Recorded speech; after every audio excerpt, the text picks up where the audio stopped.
Who is Grand Admiral Thrawn, and why is he being set up to become one of the best villains of all time? Well, it's all because Lucasfilm is following the same model that the Marvel Cinematic Universe used to create everyone's favorite Mad Titan, Thanos. Right now, we're gonna break that all down and see what the future holds for Thrawn in the Star Wars universe. Let's do it.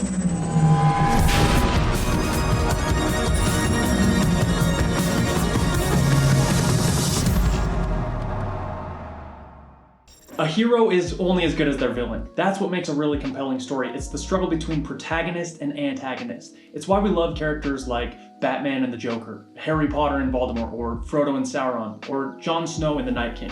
I mean, actually, no, that one sucks, but you get the point. In modern mythology, we've now added Thanos to that list of great antagonists. Unlike most other villains in today's movies and storytelling, Thanos was extremely successful because he was hinted at and introduced almost a full decade before he went head-to-head with the Avengers. Star Wars is doing that exact same thing with Grand Admiral Thrawn by making him the Thanos of the Star Wars universe. And no, the similarities don't just stop at the fact that they're both kind of bluish purple dudes. While the breadcrumbs hinting at the arrival of Thanos were sprinkled throughout the entirety of the MCU, Thrawn has only just begun to be hinted at, as we heard his name dropped by Ahsoka Tano in Season 2 of The Mandalorian.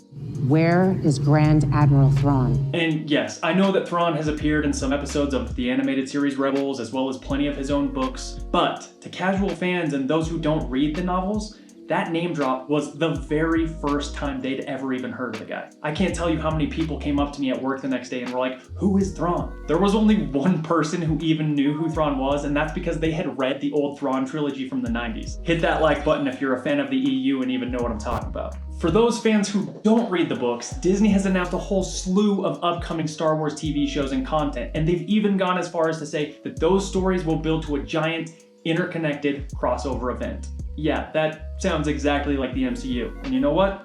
I'm here for it. The Thrawn name drop in The Mandalorian shows us that this is just the beginning for the character in this new era of Star Wars content, and that much like Thanos and his Infinity Stones, we should probably stay on the lookout for more hints and connections that lead to the Grand Admiral being the big bad and the culmination of all these stories. So, beyond his potential as the main antagonist of an interconnected storytelling universe, who is Thrawn, and why is he the perfect villain to follow in Thanos' giant footsteps? Well, the best villains are actually the heroes of their own story. Hear me out. They really believe that what they're doing is the right thing. Thrawn, in this case, is a member of the blue-skinned alien race called the Chiss, and despite being an incredible leader, a tactical genius, and a war hero for the bad guys, Thrawn's motives for joining the Empire are surprisingly noble. At a young age, Thrawn was made aware of an impending doom coming from the outer regions of the galaxy that threatened his people. Now, we don't know exactly what that great threat is, yet.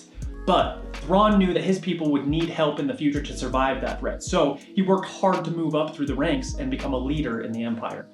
Essentially, he joined because he knew it would be the only way to save his entire species and civilization from destruction. Sounds pretty similar to that purple guy who used the Infinity Gauntlet to wipe out half the population to create a more stable and prosperous universe. Hit the like button if you think #Thanos was right. Look, like every good villain, both Thrawn and Thanos have motives that are understandable and sympathetic, in the sense that even if we may not agree with them, we can still see why they're so passionate and stalwart towards their cause. At the end of the day, you could easily write a story completely from their perspective and end up rooting for them every step of the way. A really good villain is also a really good hero, depending on where you stand. Good is a point of view, anyway. Both of these characters are calm, calculating, and intelligent.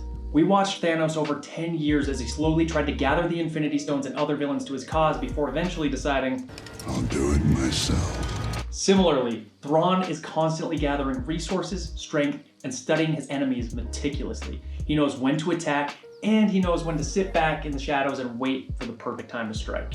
He even goes as far as to study the artwork of his enemies. He's extremely observant and never misses a beat. The dude is basically an evil Sherlock Holmes, and that's scary stuff. Just like Sherlock had his sidekick Watson, Thanos had Corvus Glaive, Thrawn has Captain Pelion as his right-hand man. Thanos also had henchmen or minions, a group that he called the Black Order. Thrawn has a group of alien assassins working for him called the Nogri that do his bidding. We also know from that previously mentioned episode of The Mandalorian that Thrawn is gathering his resources through henchmen and servants like the Magistrate and her team. The thing that made Thanos such a great bad guy, and this is why I'm so excited for Thrawn as well, is that he could stand toe-to-toe with all of our heroes.